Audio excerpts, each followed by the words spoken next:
আজকে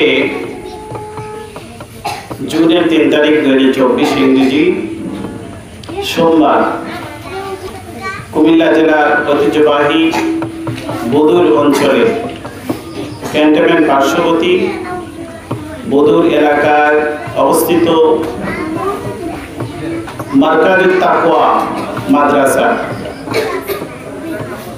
অত্র অঞ্চলের সুনামধন্য ব্যক্তিত্ব ডাক্তার মিজানুর রহমান সাহেবের বাড়িতে প্রতিষ্ঠিত ওনার পরিচালিত মারকাজুত তাকওয়া মাদ্রাসার উদ্যোগে কুরবানির মাসাইল ফাজাইল আলোচনা উদ্দেশ্য করে আয়োজিত আজকে আলোচনা সভা সম্মানিত সভাপতি সাহেব, উপস্থিত উলামায়ে কেরাম, অত্র অঞ্চলের মুরব্বিয়ানে আযম, আমার সম্মানপানে সমবেত মাদ্রাসার সম্মানিত ছাত্র ভাই বোনেরা, পর্দার অন্তরালে বসা অত্যন্ত শ্রদ্ধেয় সম্মানিতা মা ও বোনেরা, আজকে আল্লাহ পাক রব্বুল আলামিনের দরবারে আমরা লাখো কোটি শুকরিয়া জ্ঞাপন করি যে একটি দ্বীনি বাগানে মাদ্রাসাত তাকওয়া যে সুন্দর একটি পরিবেশে তালিবে ইলমদেরকে নিয়ে, মুরব্বিয়ানে কেরামদেরকে নিয়ে, উলামায়ে কেরামদেরকে নিয়ে, আইম্মায়ে মাসাজিদ, এই সর্বস্তরের মানুষদেরকে নিয়ে আমরা একত্রিত হয়ে পবিত্র কোরআনুল কারীমের আলোচনা শোনার জন্য আমরা একত্রিত হতে পেরেছি। এই জন্য শুকরিয়া দান বলি আলহামদুলিল্লাহ। আজকে আপনাদের সামনে আমি পবিত্র কোরআনুল কারীমের একখানা সূরা শুরুর দিকে কয়েকখানা আয়াত তেলাওয়াত করেছি। এই সূরাটি 30 নম্বর পারায় অবস্থিত। সূরাটির নাম হচ্ছে সূরা আল বালাদ। সূরাটি মক্কায় অবতীর্ণ। এই সূরাটির মধ্যে 20 খানা আয়াত রয়েছে। পবিত্র কোরআনুল কারীমের 114 খানা সূরা আছে। এর মধ্যে এই সূরার সিরিয়াল হচ্ছে 90 নম্বর। 90 নম্বর সিরিয়ালের সূরা আল বালাদ। লা উকসিমু বিহাদাল বালাদ ওয়া আনতা হিল্লুম বিহাদাল বালাদ ওয়া ওয়ালিদিন ওয়া মা ওয়ালাদ লাকাদ খালাকনাল ইনসানা ফি কাবাদ। এখানে অনেকের মুখস্থ আছে না? এই সূরাটা কার কার মুখস্থ আছে দেখি একটু হাত উঠাও। আপনারা হাত উঠান। এই সূরা যাদের মুখস্থ আছে মাশাআল্লাহ, অনেকেরই মুখস্থ আছে, আর যাদের মুখস্থ নাই তারাও মুখস্থ করবেন। আজকে আমি এই সূরা থেকে আলোচনা করব। কোরআনের মাদ্রাসা, এখানে আমরা কোরআনের আলোচনা শুনব। কোরআনের আলোচনার চাইতে উত্তম আলোচনা আর কিছু হতে পারে না। আজকে যেহেতু আমাদের বিষয়বস্তু রয়েছে কুরবানি সংক্রান্ত, অতএব কুরবানি সংক্রান্ত আমরা আলোচনা করব। আসরের পর থেকে উলামায়ে কেরাম কুরবানির ফাজাইল মাসাইল সম্পর্কে অত্যন্ত চমৎকার আলোচনা করেছেন। এখন আমরা শুনব, সামনেও যতক্ষণ পর্যন্ত এই মাহফিল চলবে উলামায়ে কেরাম কুরবানির ফাজাইল মাসাইল সম্পর্কে, কুরবানির ইতিহাস সম্পর্কে আপনাদেরকে চমৎকার আলোচনা শোনাইবেন। আমিও যেহেতু আমাকে আদেশ করা হয়েছে কিঞ্চিত আলোচনা আপনাদের সামনে আমি পেশ করব। যতটুকু আমার কথা বলার সুযোগ হয় কর্তৃপক্ষ আমাকে বলেন, ততক্ষণ পর্যন্ত আমি আপনাদের সামনে যে সূরাখানা তেলাওয়াত করেছি এই সূরার আলোকে আলোচনা রাখার আশা রাখি। ওয়ামা তাওফীকি ইল্লা বিল্লাহ। আমি যে সূরাখানা আপনাদের সামনে পেশ করেছি এই সূরার সম্পর্কে আমরা সংক্ষিপ্ত ধারণা নিব, সূরার আয়াতগুলি আমরা বোঝার চেষ্টা করব, আর এর আলোকে আমাদের আজকে যে আলোচ্য বিষয় সেটা সম্পর্কে আমরা কিছু ধারণা নেওয়ার চেষ্টা করব। এই সূরাটা আল্লাহ পাক রব্বুল আলামিন কসমের মাধ্যমে শুরু করেছেন, শপথের মাধ্যমে আল্লাহ শুরু করেছেন সূরা আল বালাদ। প্রথমে আল্লাহ বলেছেন লা উকসিমু বিহাদাল বালাদ, আল্লাহ বলেন আমি শপথ করছি এই বালাদের, এই শহরে। বালাদ শব্দের অর্থ শহর, বালাদ শব্দের অর্থ নগর। এই আল্লাহ যে এই সূরার মধ্যে প্রথমেই শপথ করলেন একটি শহরে, একটি নগরে। এই শহরটা কি, কোন শহরে, কোন বালাদের শপথ আল্লাহ করলেন, সেটার পরিচয় আল্লাহ নিজে দিচ্ছে। আল্লাহ বলেন লা উকসিমু বিহাদাল বালাদ ওয়া আনতা হিল্লুম বিহাদাল বালাদ। এই বালাদ শব্দটি আল্লাহ দুইবার ব্যবহার করলেন, লা উকসিমু বিহাদাল বালাদ ওয়া আনতা হিল্লুম বিহাদাল বালাদ। আল্লাহ প্রথমে বালাদের শপথ করলেন, শহরের শপথ করলেন, নগরের শপথ করলেন, আর এই নগরের পরিচয় দিলেন আল্লাহ ওয়া আনতা হিল্লুম বিহাদাল বালাদ। হে নবী, আপনি এই শহরের বাসিন্দা। নবী যে শহরের বাসিন্দা, যে শহরে আমাদের প্রিয় নবীজি মুহাম্মদ রাসূলুল্লাহ সাল্লাল্লাহু আলাইহি ওয়াসাল্লাম জন্মগ্রহণ করেছেন, সেই শহরের শপথ করেছেন আল্লাহ। তাহলে এই শহরটার নাম কি বলুন তো সবাই? এই শহরটার নাম কি? মক্কা নগরী, তাই না? মক্কা আল মুকাররমা। আমাদের নবী কোন শহরে জন্মগ্রহণ করেছেন? মক্কাতুল মুকাররমায়। মক্কাতুল মুকাররমায় আমাদের প্রিয় নবী মুহাম্মদ রাসূলুল্লাহ সাল্লাল্লাহু আলাইহি ওয়াসাল্লাম জন্মগ্রহণ করেছেন। তো আল্লাহর নবী সাল্লাল্লাহু আলাইহি ওয়াসাল্লাম যেই শহরে জন্মগ্রহণ করেছেন, যেই শহরে তিনি বেড়ে উঠেছেন, যেই শহরের তিনি স্থায়ী বাসিন্দা, সেই শহরের শপথ করে আল্লাহ এই সূরাটা সূচনা করেছেন লা উকসিমু বিহাদাল বালাদ। আল্লাহ বলেন আমি শপথ করছি, আমি কসম করছি এই শহরের, ওয়া আনতা হিল্লুম বিহাদাল বালাদ। হে নবী, আপনি এই শহরের বাসিন্দা, আপনি এই শহরের অধিবাসী। তাহলে এমন একটি শহরের শপথ আল্লাহ করে এই সূরাটা সূচনা করলেন, যেই শহরের পরিচয় দিয়েছেন এই শহরের একজন বাসিন্দার পরিচয়ের মাধ্যমে। তাহলে বোঝা গেল যে এই শহর থেকেও আমাদের প্রিয় নবী মুহাম্মদ সাল্লাল্লাহু আলাইহি ওয়াসাল্লামের সম্মান বেশি, কারণ যেই শহরের পরিচয় আল্লাহ দিচ্ছেন আমাদের নবীর পরিচয়ের মাধ্যমে। তাহলে অনেক সময় বাসিন্দার কারণে বসবাসের স্থানের এলাকার সম্মান বৃদ্ধি পেয়ে যায়। আমি যদি আপনাদেরকে কাউকে পরিচয় দিতে চাই যে আমি ক্যান্টনমেন্টের পাশে বুদুর গ্রামে গিয়েছিলাম, তাহলে বুদুর গ্রামের পরিচয় দিতে গিয়ে আমি বলবো যে প্রসিদ্ধ চিকিৎসক, শিশু চিকিৎসক, প্রখ্যাত চিকিৎসক ক্যান্টনমেন্টের ডাক্তার মিজানুর রহমান সাহেবের গ্রাম।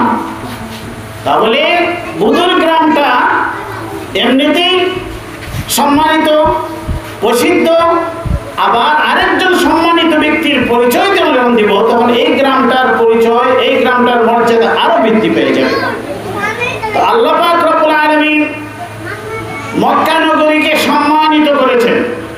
মক্কা নগরী এমনিতেই সম্মানিত, বহু প্রাচীন কাল থেকে, সৃষ্টির সূচনা থেকে মক্কা নগরী সম্মানিত। কারণ এই মক্কা নগরীতে আল্লাহর ঘর রয়েছে। ইন্না আউওয়ালা বাইতিন উযিআ লিন-নাস লাল্লাযী বিবাক্কাতা মুবারাকান ওয়া হুদাল লিল-আলামিন। আল্লাহ বলেছেন যে এই মক্কা নগরী, এটার মধ্যে রয়েছে সর্বপ্রথম গৃহ, যে গৃহ আল্লাহ মানুষের ইবাদতের জন্য তৈরি করেছেন। উযিআ লিন-নাস লাল্লাযী বিবাক্কাতা মুবারাকান, বরকতময় মক্কা নগরীতে এই ঘরটি অবস্থিত। তাহলে এই মক্কা নগরীর অসংখ্যে আল্লাহ এই সূরাটা শুরু করেছেন। আর এই সূরার নামকরণ আল্লাহ করেছেন সূরা আল বালাদ। আল্লাহ বলেন লা উকসিমু বিহাদাল বালাদ, আল্লাহ বলেন আমি শপথ করছি এই শহরে, ওয়া আনতা হিল্লুম বিহাদাল বালাদ, হে নবী আপনি এই নগরীর বাসিন্দা। ওয়া ওয়ালিদি ওয়া মা ওয়ালাদ, এরপরে আল্লাহ আরেকটি শপথ করলেন, আল্লাহ করলেন এই সূরার মধ্যে, ওয়া ওয়ালিদি ওয়া মা ওয়ালাদ, পিতার শপথ এবং পিতা যে জন্ম দেন তার শপথ। ওয়া ওয়ালিদি ওয়া মা ওয়ালাদ, পিতার শপথ, পুত্রের শপথ। তাহলে আমরা আগে জানলাম একটি শহরের শপথ আল্লাহ করলেন। এই শহরটা হচ্ছে নবীর শহর, মক্কা শহর, মক্কা নগরী। এরপরে আল্লাহ আরেকটি শপথ করলেন, পিতার শপথ, পুত্রের শপথ। এখন এই পিতা এবং পুত্র দ্বারা কি উদ্দেশ্য? আল্লাহ কিন্তু ইচ্ছে করলে এখানে পিতা এবং পুত্রের নাম উল্লেখ করতে পারতেন, কিন্তু না করে আল্লাহ বলেছেন কি ওয়া ওয়ালিদি ওয়া মা ওয়ালাদ, পিতার শপথ এবং পিতা যা জন্ম দিয়েছেন, পিতা যা জন্ম দেন অর্থাৎ পুত্রের শপথ। পিতা পুত্র দ্বারা আল্লাহ এখানে কোন পিতা পুত্র শপথ করলেন? এই জন্য মুফাসসিরিনগণ ভিন্ন ভিন্ন বক্তব্য দিয়েছেন। অন্ততপক্ষে 4টি মত রয়েছে যে এই পিতা পুত্র দ্বারা আল্লাহ মানুষকে কি বোঝাইলেন, কোন পিতা পুত্র শপথ করে আল্লাহ এই সূরার শুরুতে সূচনা করলেন ওয়া ওয়ালিদি ওয়া মা ওয়ালাদ। এই 4টি মত আমরা জানি।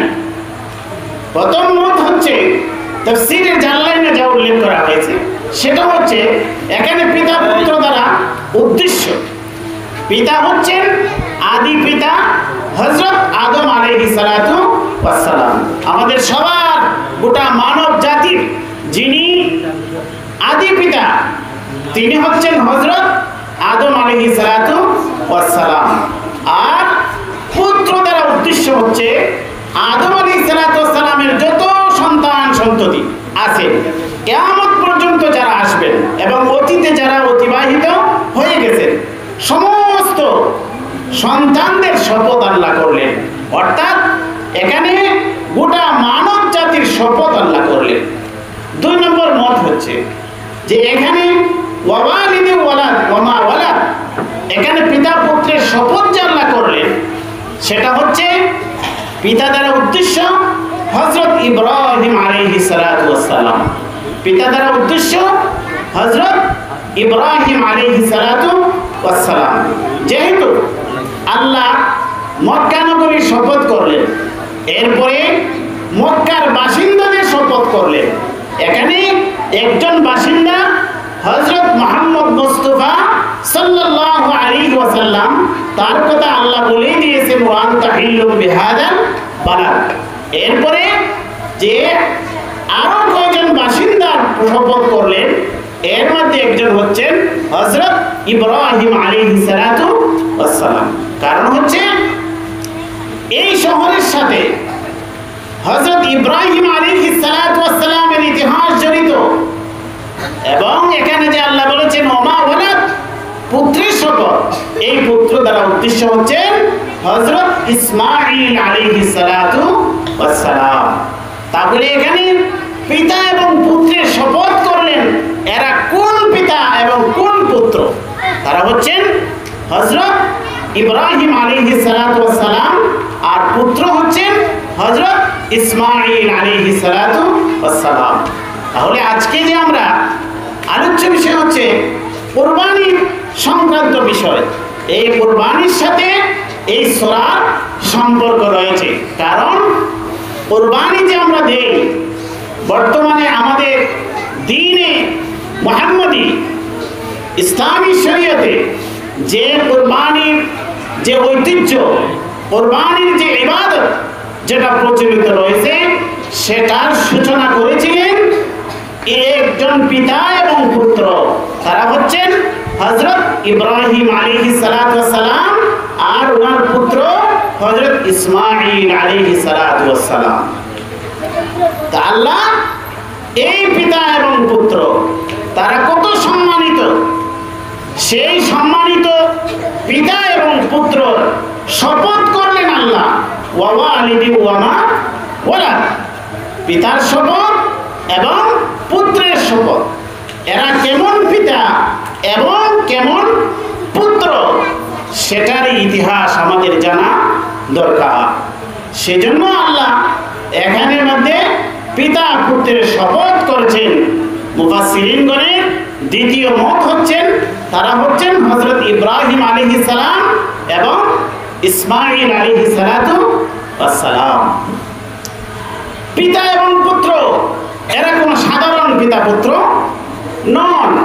পৃথিবীর ইতিহাসে তারা যে জিহাদ, তারা যে কুরবানি আল্লাহর সামনে পেশ করেছেন, নিজেদেরকে কিভাবে তারা উৎসর্গ করেছিলেন, সে বিষয়টা আল্লাহ পাক রব্বুল আলামিন পবিত্র কোরআনুল কারীমের সূরা আস-সাফফাত 23 নম্বর পারায় অবস্থিত একটি সূরা। এই সূরার মধ্যে এই সূরা আস-সাফফাতের 101 নম্বর আয়াত থেকে নিয়ে 110 নম্বর আয়াত পর্যন্ত এই পিতা পুত্রের কুরবানির ইতিহাস আল্লাহ কোরআনের মধ্যে উল্লেখ করেছেন। সংক্ষিপ্ত আকারে আমরা এই পিতা পুত্রের যে কুরবানি সেটা সম্পর্কে আমরা ধারণা নিয়ে নিব, এরপরে আমরা বাকি আয়াতগুলির আলোচনা করব। সূরা আস-সাফফাতের 101 নম্বর আয়াতের মধ্যে এই পিতা পুত্রের কাহিনী উল্লেখ করেছেন। রব্বি হাবলি মিনাস সালিহিন ফাবাশশারনাহু বিগুলামিন হালিম ফালাম্মা বালাগা মা'হু আস-সা'য়া ক্বালা ইয়া বুনাইয়া ইন্নী আরা ফিল মানাম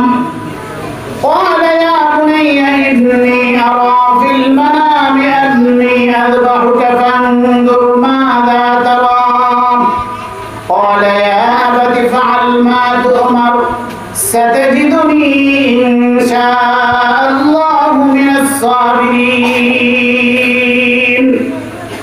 এই আয়াত থেকে নিয়ে 101 আয়াত থেকে নিয়ে 110 নম্বর আয়াত পর্যন্ত এই আয়াতগুলোর অনুবাদ আমরা প্রথমে জেনে নিই। আল্লাহ পাক রব্বুল আলামিন বলেন, ইব্রাহিম আল্লাহর কাছে দোয়া করলেন, রব্বি হাবলি মিনাস সালিহিন, আল্লাহ আমাকে একজন নেক সন্তান দান করুন। এটা কোন সময় দোয়া করেছিলেন? ইব্রাহিম আলাইহিস সালাতু ওয়াস সালামের জন্মস্থান ছিল ইরাকে। ইরাকের উর নামক স্থানে অথবা বাবেল নামক স্থানে ইব্রাহিম আলাইহিস সালাতু ওয়াস সালাম জন্ম এবং বেড়ে ওঠা।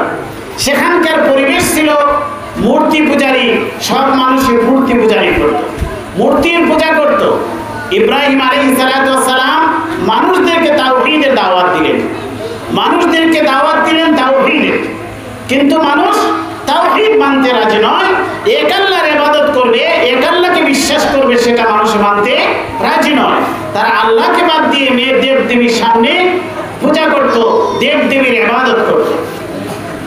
তো এই পর্যায়ে তারা ইব্রাহিম আলাইহিস সালাতু ওয়াস সালামের বিরোধিতা করতে গিয়ে এক পর্যায়ে ইব্রাহিম আলাইহিস সালাতু ওয়াস সালামকে শুধুমাত্র এক আল্লাহর ইবাদতের দাওয়াত দেওয়ার কারণে, শুধুমাত্র তাওহীদের দাওয়াত দেওয়ার কারণে, সেই অপরাধে মূর্তি পূজার বিরোধিতা করার কারণে তারা ইব্রাহিম আলাইহিস সালাতু ওয়াস সালামকে আগুনের কুণ্ডে নিক্ষেপ করত।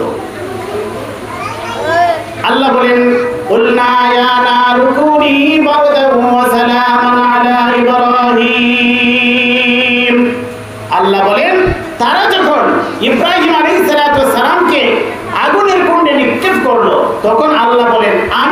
দিলাম, কুলনা ইয়া নারু কুনি বারদাও ওয়া সালামান আলা ইব্রাহিম, হে আগুন আমার ইব্রাহিমের জন্য তুমি ঠান্ডা হয়ে যাও, ওয়া সালামান বারদান ওয়া সালামান ঠান্ডা হয়ে যাও, শান্তিময় হয়ে যাও। তো আল্লাহ পাক রব্বুল আলামিন এই আগুনকে ঠান্ডা এবং শান্তিময় বানিয়ে দিলেন। ইব্রাহিম আলাইহিস সালাম অগ্নিকুণ্ড থেকে উদ্ধার পাইলেন। এটা ছিল ইব্রাহিম আলাইহিস সালামের জীবনের প্রথম একটি বড় পরীক্ষা। এরপরে ইব্রাহিম আলাইহিস সালাম তার নিজের জন্মভূমি ত্যাগ করে হিজরত করে তিনি ফিলিস্তিনে চলে আসলেন। ফিলিস্তিনে চলে আসলেন এই অবস্থায় নিঃসন্তান, ওনার সন্তান নেই। ইব্রাহিম আলাইহিস সালামের বয়স প্রায় 90 বছর হয়ে গেল, কোনো কোনো বর্ণনায় আরো বেশি হয়ে গেল। তো এই অবস্থায় তিনি নিঃসন্তান অবস্থায় আল্লাহর কাছে দোয়া করলেন, রব্বি হাবলি মিনাস সালিহিন, রব্বি হাবলি মিনাস সালিহিন, ইয়া আল্লাহ আমাকে আপনি একজন নেক সন্তান দান করুন, নেককার সন্তান দান করুন। সন্তান শুধু আল্লাহর কাছে শুধু সন্তান চাইলেই হবে না, নেক সন্তান চাইতে হবে। যদি সন্তান যদি নেক হয় তাহলে এই সন্তান দুনিয়া এবং আখিরাতে মানুষের জন্য কল্যাণকর হবে।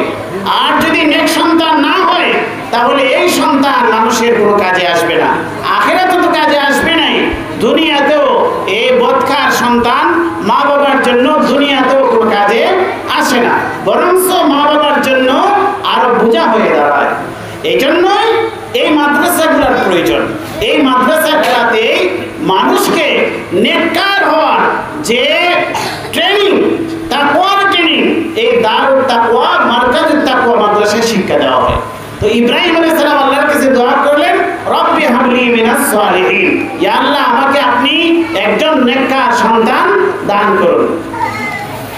এরপরে আল্লাহ বলেন, ফাবাশশারনাহু বিগুলামিন হালিম, আল্লাহ ইব্রাহিম আলাইহিস সালামের দোয়া কবুল করে নিলেন। আল্লাহ বলেন, ফাবাশশারনাহু বিগুলামিন হালিম, আল্লাহ বলেন আমি তাকে সুসংবাদ দিলাম, বিগুলামিন হালিম, একজন সহনশীল একজন সন্তানের। এই সন্তানের নাম রাখলেন ইসমাঈল। ইসমাঈল কেন রাখলেন? যেহেতু আল্লাহ ইব্রাহিম আলাইহিস সালামের দোয়া কবুল করেছে। যে ইসমাঈল হিব্রু ভাষায় ইসমা সামউন থেকে মানে শোনা, ইল হিব্রু ভাষায় আল্লাহকে ইল বলা হয়।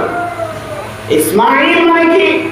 যে সন্তানের ক্ষেত্রে সন্তানের ব্যাপারে আল্লাহ ইব্রাহিম আলাইহিস সালামের দোয়া শুনেছেন, দোয়া কবুল করেছেন, এর প্রতিশ্রুতিতে ফলশ্রুতিতে একজন সন্তান পৃথিবীতে এসেছেন।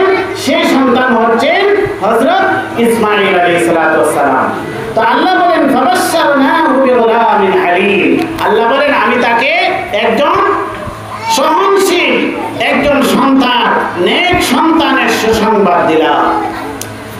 এই নেক সন্তান যখন তিনি পেলেন, ইব্রাহিম আলাইহিস সালাম জীবনের দীর্ঘ একটি সময় পরে, জীবনের প্রায় শেষ প্রান্তে এসে একজন সন্তান পেলেন। সন্তান পেয়ে তিনি অত্যন্ত খুশি হয়ে গেলেন। এই মুহূর্তে আল্লাহ পাক রব্বুল আলামিন ইব্রাহিম আলাইহিস সালামকে নির্দেশ দিলেন, হে আমার খলিল ইব্রাহিম, আপনি আপনার সন্তানকে নিয়ে, আপনার স্ত্রীকে নিয়ে মরুভূমির দিকে আপনি সফর করুন।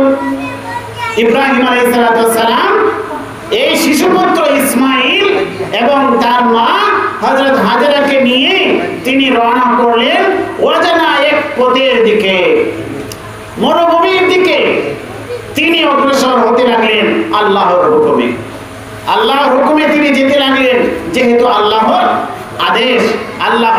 আদেশ তিনি মান্য করলেন, তিনি মরুভূমির দিকে অচেনা পথের দিকে তিনি অগ্রসর হতে লাগলেন। কোথায় যাবেন তিনি নিজেও জানেন না, কোথায় যাবেন, কোথায় গিয়ে অবস্থান করবেন সেটাও তিনি জানেন না। ফেরেশতা তাকে পথ দেখিয়ে নিতে লাগলেন, আর তিনি পথ চলতে থাকলেন। চলতে চলতে যখন বর্তমানে যেখানে বাইতুল্লাহ শরীফ কাবা শরীফ মক্কা নগরীতে যখন পৌঁছলেন, সেখানে গিয়ে আল্লাহর পক্ষ থেকে আদেশ হলো, হে আমার খলিল ইব্রাহিম আলাইহিস সালাম, আপনি এখানে থেমে যান, আর এখানে আমার ঘর বাইতুল্লাহ রয়েছে, এখানে আপনি আপনার শিশু পুত্র এবং স্ত্রীকে নিয়ে রেখে আপনি আপনার নিজ দেশে ফিরে যান। দ্বিতীয় পরীক্ষা। কেমন পরীক্ষা? যে সারা জীবনে সাধনা করে আল্লাহর কাছে চাইলেন, জীবনের শেষ প্রান্তে একটি সন্তান পাইলেন, আর এই সন্তানকেও তিনি নিজের বাড়িতে রাখতে পারলেন না। এত দীর্ঘ একটি অজানা পথ, যেখানে আমাদের কোনো ধরনের কোনো ঘাস পানি নাই, গাছপালা নাই, কোনো ধরনের কোনো খাদ্যের ব্যবস্থা নাই, কোনো পানীয় ব্যবস্থা নাই, এমন একটি জনমানবহীন এরিয়া, যেখানে আমাদের কোনো ধরনের কোনো ব্যবস্থা নাই। এইরকম অবস্থার মধ্যে তিনি ইব্রাহিম আলাইহিস সালাম ওনার শিশুপুত্র এবং তার মাকে রেখে তিনি চলে যাচ্ছেন ফিলিস্তিনের দিকে। আল্লাহর কাছে দোয়া করলেন, রব্বানা ইন্নী আসকানতু মিন যুররিয়াতি বিওয়াদিন গায়রি যী যার'ইন ইনদা বাইতিকাল মুহাররাম। আল্লাহর কাছে দোয়া করলেন, আল্লাহ, আমি আমার এই সন্তানকে আপনার সম্মানিত ঘর ইনদা বাইতিকাল মুহাররাম, আপনার সম্মানিত ঘরের পাশে আমি রেখে গেলাম, এমন এক স্থানে, বিওয়াদিন গায়রি যী যার'ইন, এমন একটি উপত্যকা, এমন একটি ভূখণ্ড, যেখানে আমাদের কোনো ধরনের কোনো ফল ফসলাদি নাই, কোনো ধরনের কোনো চাষাবাদের ব্যবস্থা নাই, কোনো গাছ নাই, পানি নাই, রাস্তাঘাট নাই, কোনো ধরনের কোনো মানুষের বসবাসের কোনো ব্যবস্থা নাই। এরকম একটি জনমানবহীন এরিয়াতে আমার প্রিয় পুত্র ইসমাইল এবং তার মা হাজেরাকে রেখে আমি আপনার আদেশ মেনে তাদেরকে রেখে আমি আমার দেশের দিকে চলে যাচ্ছি। তিনি ফিলিস্তিনের দিকে চলে যাচ্ছেন। এই অবস্থার মধ্যে মা এবং পুত্র আর কেউ নাই। পানির ব্যবস্থা কোথা থেকে হবে? খাদ্যের ব্যবস্থা কোথা থেকে হবে? মা সন্তানের পানির জন্য তিনি চতুর্দিকে ঘোরাফেরা করতেছেন। সেখানে সাফা এবং মারওয়া তিনি দৌড়াদৌড়ি করতে লাগলেন, কোথায় পানি দেখা যায়, পানির জন্য দৌড়াদৌড়ি করতেছেন। এমন অবস্থার মধ্যে আল্লাহ কুদরতিভাবে ইসমাঈল আলাইহিস সালামের জন্য মুজিজা স্বরূপ একটি ঝর্ণা ধারা সৃষ্টি করে দিলেন। কাবা শরীফের পাশে একটি ঝর্ণা ধারা অলৌকিকভাবে আল্লাহ সৃষ্টি করে দিলেন। সেই ঝর্ণা ধারার নাম হচ্ছে, এটা হচ্ছে জমজমের কুয়া, যেটা আমরা জমজম কুয়া নামে চিনি। সেটার থেকে পানির ধারা এই মরুভূমির মধ্যে, যেখানে কোনো পানির ব্যবস্থা ছিল না, আল্লাহ পাক রব্বুল আলামিন একজন নবীর জন্য, একজন নবীর সন্তানের জন্য আল্লাহ কুদরতিভাবে পানির ব্যবস্থা করে দিলেন। এইভাবে তারা পানির সমস্যা সমাধান হয়ে গেল। আর পানি যেখানে থাকে সেখানে পশু পাখিরা আসে। এখানে যেহেতু পানির ব্যবস্থা হয়ে গেল, আশেপাশ থেকে বিভিন্ন পাখিরা এসে এখানে কিচিরমিচির করতে লাগলো। দূর থেকে মানুষ দেখলো যে এখানে পাখি দেখা যায়, তার মানে এখানে পানির ব্যবস্থা আছে। দূর দূরান্তে যখন মুসাফিররা সফর করে, দেখা গেল এমন একটি জায়গার মধ্যে পাখি দেখা যায়, যাকে যাকে পাখি আসতেছে, তখন মানুষ বুঝলো যে এখানে পানির ব্যবস্থা আছে। পানির ব্যবস্থা আছে দেখে আশেপাশ থেকে মানুষগুলো এখানে এসে বাসিন্দা হতে শুরু করলো। সে হচ্ছে মক্কা নগরীর যে মানুষের বসবাসের যে সূচনা শুরু হতে লাগলো। ইব্রাহিম আলাইহিস সালাম মাঝে মাঝে আসতেন, পুত্রকে দেখে যেতেন, স্ত্রী এবং পুত্রকে দেখে যেতেন, আবার তিনি ফিলিস্তিনে চলে যেতেন। এই অবস্থার মাঝে পিতার পুত্রের বয়স হয়ে গেল 12-13 বছর বা 16 বছর, এরকম বয়স হয়ে গেল।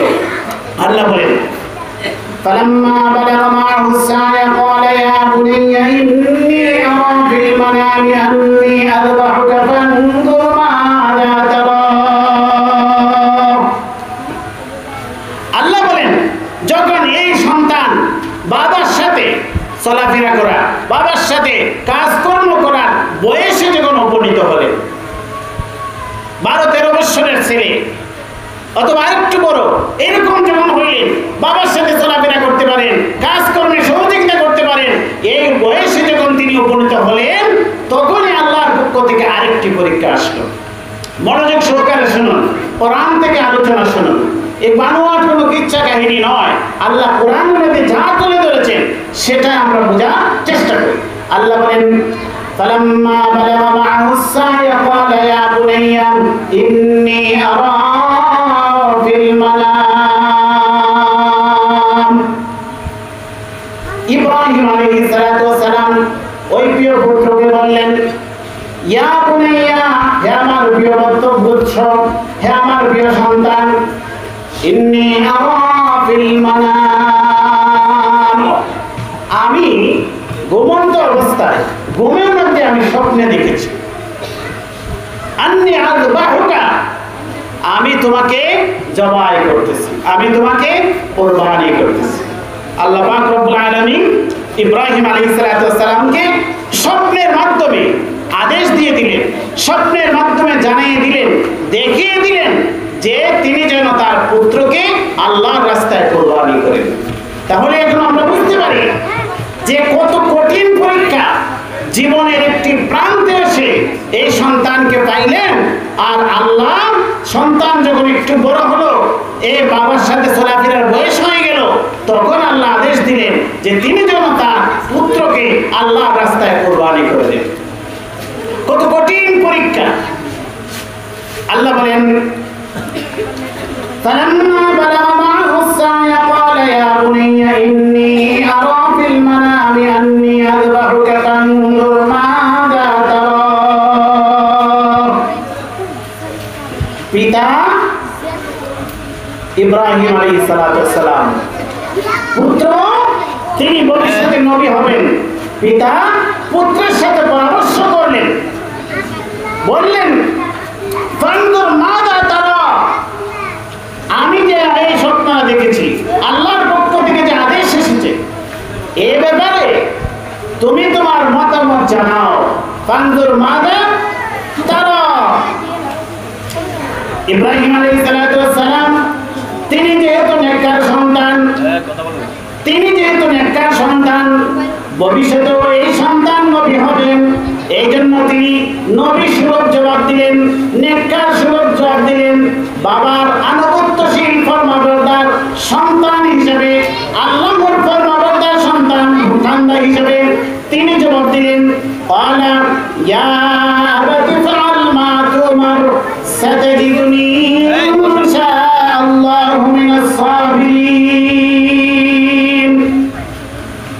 পিতা পুত্রের কাছে পরামর্শ চাইলেন, আর পিতা সন্তান জবাব দিলেন, পুত্র জবাব দিলেন কি, ইয়া আবাতি ফাআল মা তুমার, হে আমার পিতা, ইফআল মা তুমার, আপনি যে আদেশ পেয়েছেন, আপনি আল্লাহর পক্ষ থেকে যে আদেশ পেয়েছেন, আপনি সে আদেশ অনুযায়ী আপনার কাজ সম্পাদন করুন, আমার কোনো আপত্তি এখানে নাই।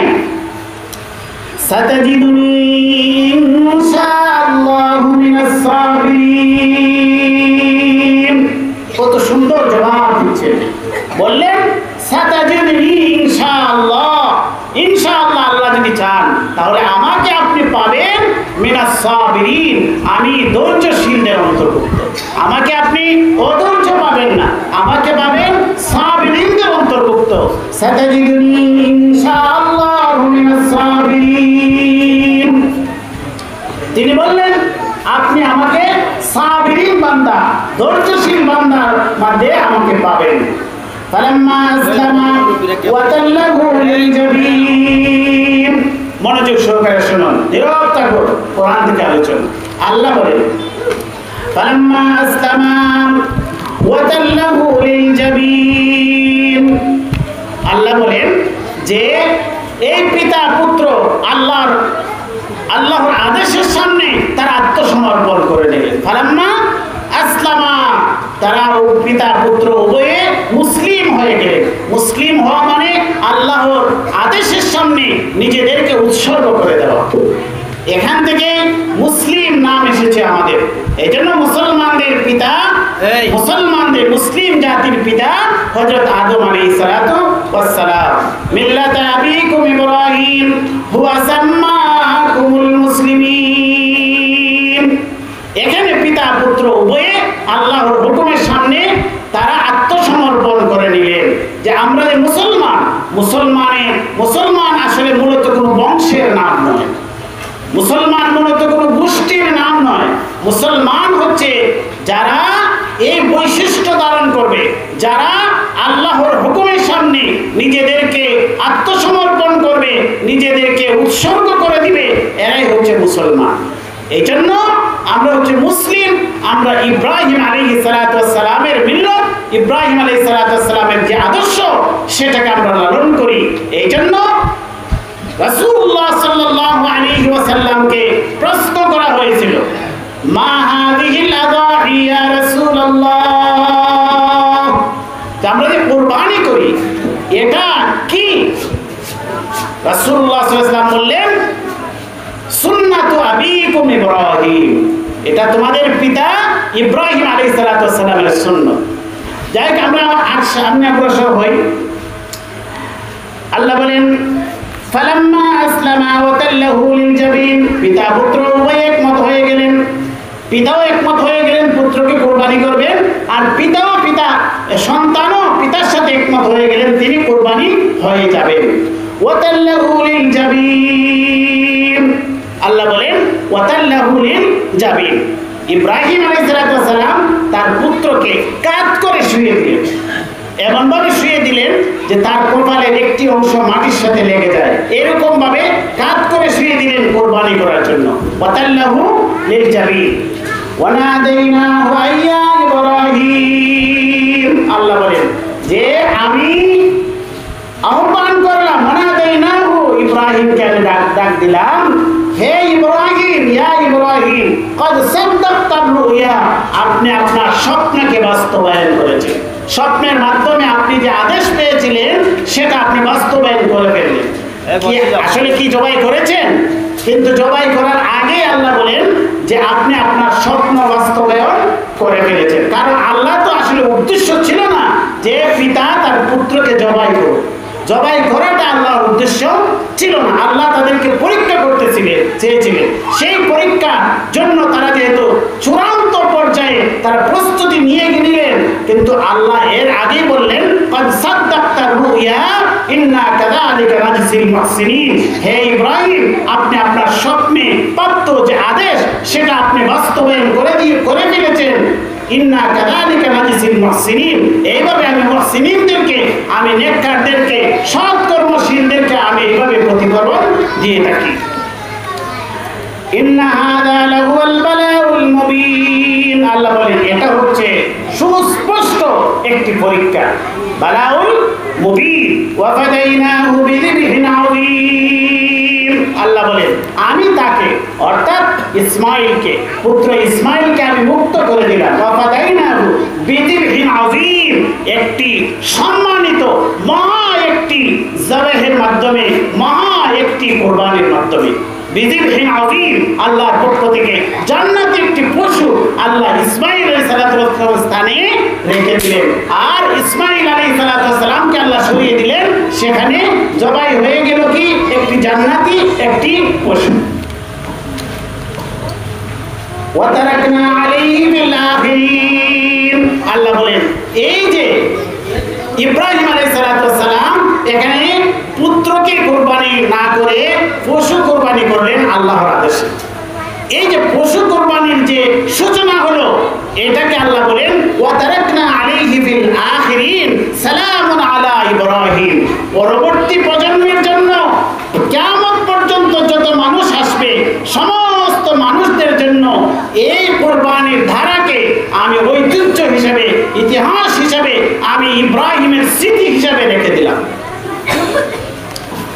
ওয়া তারাকনা আলাইহি ফিল আখিরিন সালামুন আলা ইব্রাহিম, আল্লাহ ইব্রাহিম আলাইহিস সালামের প্রতি সালাম দিলেন, সালামুন আলা ইব্রাহিম, ইব্রাহিমের প্রতি আল্লাহর পক্ষ থেকে শান্তি বর্ষিত হোক, ইব্রাহিমের প্রতি আল্লাহর পক্ষ থেকে সালাম বর্ষিত হোক।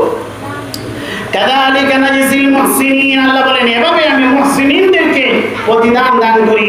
ইন্নাহু মিন ইবাদিনাল মুমিনিন, তিনি ছিলেন আমার মুমিন বান্দাদের মধ্য থেকে। ওয়া বাশশারনাহু বিইসহাক নাবিয়্যাম মিনাস সালিহিন, এরপরে আল্লাহ পাক ইব্রাহিম আলাইহিস সালামকে আরেকজন পুত্র সন্তান দান করলেন, যে সন্তানের নাম ছিল হযরত ইসহাক আলাইহিস সালাতু ওয়াস সালাম। তাহলে আমরা পবিত্র কোরআনুল কারীমের আয়াত থেকে আমরা কুরবানির যে ইতিহাস আল্লাহ তুলে ধরেছেন, ইব্রাহিম আলাইহিস সালাতু ওয়াস সালামের কুরবানির ইতিহাস কোরআনুল কারীমের শুধুমাত্র একটি সূরার মধ্যে আল্লাহ 10টি আয়াতের মধ্যে উল্লেখ করেছেন। এই 10টি আয়াত আপনাদের সামনে আমি পেশ করেছি, যেখান থেকে আমরা কুরবানির ইতিহাস আমরা জানতে পারলাম। কোনো কিচ্ছা কাহিনী নয়, কোনো বানোয়াট গল্প নয়, আল্লাহর কালামের মধ্যে আল্লাহ যেভাবে উপস্থাপন করেছেন কুরবানির ইতিহাস, সেই ইতিহাসটা আমরা জানলাম। এখন যদি আরো 2 মিনিট সময় থাকে, আমরা আমাদের যে সূরা তেলাওয়াত করেছিলাম এই সূরার দিকে আমরা আবার ফিরে যাই, যে এই সূরা থেকে আমরা কি শিক্ষা পেলাম। আল্লাহ বলেন যে সেখানে যে আল্লাহ শপথ করেছিলেন, আমরা আমাদের আগের জায়গায় ফিরে যাই। সেখানে আল্লাহ শপথ করেছিলেন, লা উকসিমু বিহাদাল বালাদ ওয়া আনতা হিল্লুম বিহাদাল বালাদ ওয়া ওয়ালিদি ওয়া মা ওয়ালাদ। আল্লাহ বলেন, আমি শপথ করছি, আমি কসম করছি এই নগরীর, এই বালাদের অর্থাৎ এই মক্কা নগরীর, ওয়া আনতা হিল্লুম বিহাদাল বালাদ, হে নবী আপনি এই নগরীর বাসিন্দা, ওয়া ওয়ালিদি ওয়া মা ওয়ালাদ, আর আমি শপথ করছি পিতার এবং পুত্রের। তাহলে এই পিতা পুত্রের যে আল্লাহ শপথ করলেন, এই পিতা পুত্র দ্বারা প্রথম মত আমরা জেনেছিলাম হযরত আদম আলাইহিস সালাম, এবং পুত্র দ্বারা আদম আলাইহিস সালামের সমস্ত সন্তানগণ। 2 নম্বর মত ছিল যে ওয়ালিদু ওয়া মা ওয়ালাদ, পিতা এবং পুত্র দ্বারা ইব্রাহিম আলাইহিস সালাম এবং তার পুত্র ইসমাঈল আলাইহিস সালাম। এখানে আল্লাহ পিতা পুত্র শপথ করলেন, এখানে ইব্রাহিম আলাইহিস সালামকে আল্লাহ সম্মানিত করলেন, ইব্রাহিম আলাইহিস সালামের পুত্র ইসমাঈল আলাইহিস সালামকে আল্লাহ সম্মানিত করলেন। লাকাদ খালাকনাল ইনসানা ফি কাবাদ, আল্লাহ বলেন এই দুটি শপথ করে আল্লাহ বলেন অবশ্যই আমি মানুষকে সৃষ্টি করেছি। লাকাদ খালাকনাল ইনসানা ফি কাবাদ, কাবাদ মানে কষ্ট, কাবাদ মানে কষ্ট। আল্লাহ বলেন আমি কষ্ট ক্লেশ নির্ভর মানুষকে আমি সৃষ্টি করেছি। মানুষ হচ্ছে কষ্ট নির্ভর, মানুষের একদম জন্মের আগে থেকে মায়ের পেটে থাকতে মানুষের কষ্ট, মায়ের পেটে যে বাচ্চাটা থাকে এটার অবশ্যই কষ্ট হয়। এরপরে যখন সে মায়ের গর্ভ থেকে তার জন্ম হয়, প্রসব হয়, তখন যেমন মায়ের কষ্ট হয় সন্তানেরও কষ্ট হয়। এরপরে এই যে বাচ্চাটা যখন শিশু বাচ্চা থাকে তখন সে অত্যন্ত দুর্বল, সে কিছুই করতে পারে না, কান্না করা ছাড়া তার কোনো ভাষা থাকে না, তখন তার জীবনে তার কষ্ট। তখন ধীরে ধীরে যখন বড় হয় তখন তার কষ্ট, লেখাপড়া করা কষ্ট, দ্বীনি ইলম শিক্ষা করা কষ্ট, দুনিয়াবি ইলম করা শিক্ষা করাও কষ্ট। তার কর্মজীবনে যখন প্রবেশ করে তখন কর্ম করা কষ্ট, ভালো কর্ম করাও কষ্ট, বন্ধ কর্ম করাটাও কষ্ট। এরপরে তার সে বিবাহ শাদী করে তার পরিবার পরিজনকে লালন পালন করা, বাচ্চাদেরকে লালন পালন করা, এটাও তার জীবনের কষ্ট। এরপরে তার এক পর্যায়ে সে বার্ধক্য উপনীত হয়, বার্ধক্য হওয়াটাও কষ্ট। যারা বুড়া হয় এরা বুঝতে পারে যে আমি যুবক অবস্থায় কত ভালো ছিলাম, যখন সে বুড়া হয় বিভিন্ন রোগ ব্যাধি তার মধ্যে এসে বাসা বাঁধে, তখন সে বুঝতে পারে যে আমার কত কষ্ট। এরপরে মানুষের মৃত্যুটাও কষ্ট, মৃত্যুর পরে সে যখন কবরে যাবে তখন একটি সংকটময় মুহূর্তের মধ্যে তার থাকতে হয়। সেখানে যদি ভালো মানুষ হয় তাহলে সে তার জন্য আরাম শান্তির ব্যবস্থা রয়েছে, আর যদি বদকার হয় তাহলে কবরের মধ্যে তাকে অনেক শাস্তির মুখোমুখি হতে হয়, সেখানেও তাকে কষ্ট। এরপরে যখন সে কবর থেকে উঠবে, হাসর নসর হবে, বিচারের মুখোমুখি হবে, সে যখন ফুলসিরাত পার হবে তার জন্য কষ্ট আর কষ্ট। আর যদি সে জান্নাতি হয়, জান্নাতে যাওয়ার পরে তার কষ্ট শেষ হবে। আল্লাহ বলেন লাকাদ খালাকনাল ইনসানা ফি কাবাদ, আল্লাহ বলেন আমি মানুষকে কষ্ট নির্ভর করে সৃষ্টি করেছি। আয়াহসাবু আল্লা ইয়াকদির আলাইহি আহাদ, আল্লাহ কিছু অবাধ্য মানুষের কথা বলছে, যে মানুষের মধ্যে থেকে কিছু মানুষ এমন রয়েছে, আয়াহসাবুল ইনসান আল্লা ইয়াকদির আলাইহি আহাদ, আল্লাহ বলেন মানুষ কি মনে করে যে তার উপর ক্ষমতাবান কেউ নেই। সে বলে মানুষের মধ্যে থেকে কিছু মানুষ আছে বাহাদুরি দেখায়, যে সে বলে আহলাকতু মালাল লুবাদা, আমি তো কত সম্পদ উড়িয়ে দিয়েছি। এরা দুনিয়াবি চাকচিক্যর জন্য, দুনিয়াবি ভোগ বিলাসিতার জন্য, মানুষকে দেখানোর জন্য অনেক টাকা পয়সা অনর্থক পথে তারা উড়িয়ে দেয় এবং বাহাদুরি করে যে আমরা তো এই অনুষ্ঠান করে সেই অনুষ্ঠান করে কত টাকাই তো আমরা উড়িয়ে দিয়েছি। আল্লাহ বলেন ইহসাবু ইয়ারাহু আহাদ, আল্লাহ বলেন সে কি জানে না, কি ভাবে না যে আল্লাহ ইয়ারাহু আহাদ, কেউ তাকে দেখে না? অর্থাৎ আল্লাহ তো দেখতেছেন তাকে, সে কি করতেছে, বাহাদুরি করে আর কি করবে। আল্লাহ বলেন আলাম নাজআল লাহু আইনাইন, আল্লাহ নিয়ামতের কথা বলছেন যে আল্লাহ আলাম নাজআল লাহু আইনাইন, তাকে কি আল্লাহ দুটি চোখ দান করেন নাই? আল্লাহর নিয়ামত, চোখ যদি না থাকতো তাহলে মানুষের জীবন কত কঠিন হয়ে যেত। আল্লাহ বলেন আলাম নাজআল লাহু আইনাইন ওয়া লিসানান ওয়া শাফাতাইন, আল্লাহ বলেন যে আমি কি তাকে লিসান দান করি নাই, জিহ্বা দান করি নাই? যদি জিহ্বা না থাকতো তাহলে আমরা খাদ্য গ্রহণ করতে পারতাম, কথা বলতে পারতাম? আল্লাহ বলেন ওয়া লিসানান ওয়া শাফাতাইন, আর তাকে আমি দুটি ঠোঁট দান করেছি। এই যে দেখেন, যদি জিহ্বা না থাকতো, ঠোঁট না থাকতো, তাহলে এখন কি আমরা কথা বলতে পারতাম?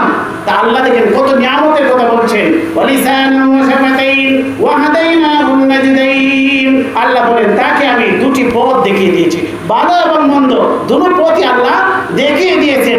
এখন ফামান শাআ ফালইউমিন ওয়া মান শাআ ফালইয়াকফুর, সে যা ইচ্ছা সে ঈমানদার ঈমান আনয়ন করুক, অথবা সে কুফরি করুক। ইন্না আ'তাদনা জাহান্নামা লিল কাফিরিনা, কাফিরদের জন্য আল্লাহ কি রেখে দিয়েছেন? জাহান্নাম রেখে দিয়েছেন। এরপরে আল্লাহ বলেন ফালাকুতা হামাল আকাবা, আকাবা হচ্ছে দুটি পাহাড়ের মধ্যবর্তী ঘাঁটি, যে ঘাঁটির মধ্যে গিয়ে যোদ্ধারা আশ্রয় গ্রহণ করে, যেখানে একটি নিরাপদ ঘাঁটি থাকে, শত্রু তাকে সহজে আক্রমণ করতে পারে না। আল্লাহ একটি ঘাঁটির কথা বলেছেন, ফালাকুতা হামাল আকাবা, আল্লাহ বলেন তবে সে আকাবায় প্রবেশ করেনি, অর্থাৎ ঘাঁটিতে সে প্রবেশ করেনি। ঘাঁটি মানে কি? যোদ্ধারা, সৈনিকরা যুদ্ধের কৌশল হিসেবে তারা একটি ঘাঁটিতে আশ্রয় নেয়। ঘাঁটিতে আশ্রয় নিলে শত্রুর কবল থেকে তারা বাঁচতে পারে। আল্লাহ একটি ঘাঁটির কথা বলছেন। এই ঘাঁটিটা হচ্ছে যখন মানুষ ঈমান আনয়ন করবে এবং নেক সৎকর্ম করবে, তখন সে ঘাঁটিতে প্রবেশ করবে। এই ঘাঁটিটা কি? আল্লাহ নিজেই প্রশ্ন করছেন, ওমা আদরাকা মাল আকাবা, হে নবী আপনি জানেন কি আকাবা কি? ঘাঁটিটা কি? আল্লাহ ঘাঁটি বলে দিয়েছেন, যে ঘাঁটিতে মানুষ আশ্রয় নিয়ে শত্রুর কবল থেকে, বিপদ আপদ থেকে মুক্তি পায়। আল্লাহ বলেন আমি একটি ঘাঁটির কথা বলে দিচ্ছি, যে ঘাঁটিতে মানুষ প্রবেশ করলে সে বিপদ আপদ থেকে, আল্লাহর আযাব গজব থেকে রক্ষা পাবে। সেটা হচ্ছে কি? ফাক্কু রাকাবা। এক নম্বর হচ্ছে ফাক্কু রাকাবা, অর্থাৎ গর্দান মুক্ত করে দেওয়া। এখানে আল্লাহ ইক্কু রাকাবা বলেন নাই, ফাক্কু রাকাবা, মানুষকে তার বন্দী দশা থেকে মুক্ত করা। এই জন্য তাফসীরের কিতাবে লেখা হয়েছে দাস মুক্ত করে দেওয়া। এছাড়াও যে কোনো ধরনের বিপদ থেকে মানুষকে বন্দী দশা থেকে মুক্তি করে দেওয়া, এটা হচ্ছে আকাবায় প্রবেশ করা। অর্থাৎ এমন একটি সওয়াবের কাজ, যে সওয়াবের মাধ্যমে মানুষ তার বিপদ আপদ থেকে মুক্তি পাইতে পারে, আল্লাহর আশ্রয়ে এসে যেতে পারে। এরপরে কি বলছেন আল্লাহ? আও ইতআমুন ফি ইয়াউমিন যী মাসগাবা, আর হচ্ছে খাদ্য প্রদান করা মানুষকে দুর্ভিক্ষের দিনে। দুর্ভিক্ষের দিনে কেউ কাউকে খাদ্য দিতে চায় না। আল্লাহ বলেন এই সংকটময় মুহূর্তেও যদি মানুষকে খাদ্য দান করে, এটা হচ্ছে আকাবাতে প্রবেশ করা। ইয়তীমান দা মাকরাবা, আর ইয়তীমদেরকে লালন পালন করা, ইয়তীমদেরকে সহযোগিতা করা। দা মাকরাবা, নিকটাত্মীয় ইয়তীমদেরকে। আর মিসকিনান দা মাকরাবা, আর মিসকিনদেরকে দান খায়রাত করা। দা মাকরাবা, যারা দুর্নীতিতে বা বিভিন্ন রাস্তাঘাটে পড়ে থাকে, এইরকম মিসকিনদেরকে সহযোগিতা করা। এরপরে আল্লাহ বলেন সুম্মা কানা মিনাল্লাযীনা আমানু ওয়া তাওয়াসাউ বিস-সাবরি ওয়া তাওয়াসাউ বিল-মারহামা, অতঃপর এই সমস্ত মানুষ যারা আকাবায় প্রবেশ করলো, তারা শুধুমাত্র এই সমস্ত সৎকর্ম করে বসে থাকবে না, এতিম মিসকিনদেরকে খাদ্য দিবে এবং অন্যান্য মানুষকে সহযোগিতা করবে। এছাড়াও তারা কি করবে? সুম্মা কানা মিনাল্লাযীনা আমানু, যারা ঈমান আনয়ন করেছে, ঈমানদারদের সাথে তারা শামিল হয়ে যাবে। ওয়া তাওয়াসাউ বিস-সাবরি, আর একে অপরকে সবরের উপদেশ দিবে। ওয়া তাওয়াসাউ বিল-মারহামা, আর একজন আরেকজনকে সহযোগিতা, সহমর্মিতার ক্ষেত্রেও তারা একজন আরেকজনকে উপদেশ দিবে। উলাইকা আসহাবুল মাইমানা, আল্লাহ বলেন এরাই হচ্ছে আসহাবে মাইমানা, এরাই হচ্ছে ডান হাতে আমলনামা প্রাপ্ত ব্যক্তি, অর্থাৎ এরাই হচ্ছে জান্নাতি। ওয়াল্লাযীনা কাফারু বিআয়াতিনা, আর আল্লাহ বলেন যারা কুফরি করেছে, আমার আয়াতসমূহকে যারা অস্বীকার করেছে, উলাহুম আসহাবুল মাশআমা, এরা হচ্ছে বাম পাশের লোক। আসহাবে মাশআমা, এরাই হচ্ছে বাম হাতে আমলনামা প্রাপ্ত ব্যক্তি। এরা দুর্ভাগা, এরা হচ্ছে জাহান্নামী। আলাইহিম নারুম মুসাদা, তাদের উপর আল্লাহ আগুন দিবেন, তাদেরকে আগুন বেষ্টন করে রাখবে। আলাইহিম নারুম মুসাদা, এমন আগুন যে আগুন আগুন জ্বালিয়ে তাদেরকে আল্লাহ এর ভিতরে আবদ্ধ করে দিবেন। এই সূরার 20টি আয়াত আপনাদের সামনে আমি পেশ করলাম। এখান থেকে আমরা যা শিক্ষা পেলাম যে আমাদেরকে যদি আল্লাহর আযাব গজব থেকে বাঁচতে হয়, জাহান্নামের আগুন থেকে যদি বাঁচতে হয়, তাহলে আমাদেরকে আকাবায় প্রবেশ করতে হবে, ঘাটিতে প্রবেশ করতে হবে। আর ঘাটিতে প্রবেশ করার অর্থ হচ্ছে নেক কর্ম করা, ঈমান আনয়ন করা, সৎকর্ম করা। আর অন্যতম একটি নেক সৎকর্ম হচ্ছে কোরবানির সময় যাদের তৌফিক আছে তারা কোরবানি দেওয়া। আল্লাহ পাক রব্বুল আলামিন আমাদেরকে আমলের তৌফিক দান করুন। ওয়া আখিরু দাওয়ানা আলহামদুলিল্লাহি রাব্বিল আলামিন। আসসালামু আলাইকুম ওয়া রাহমাতুল্লাহি ওয়া বারাকাতুহু।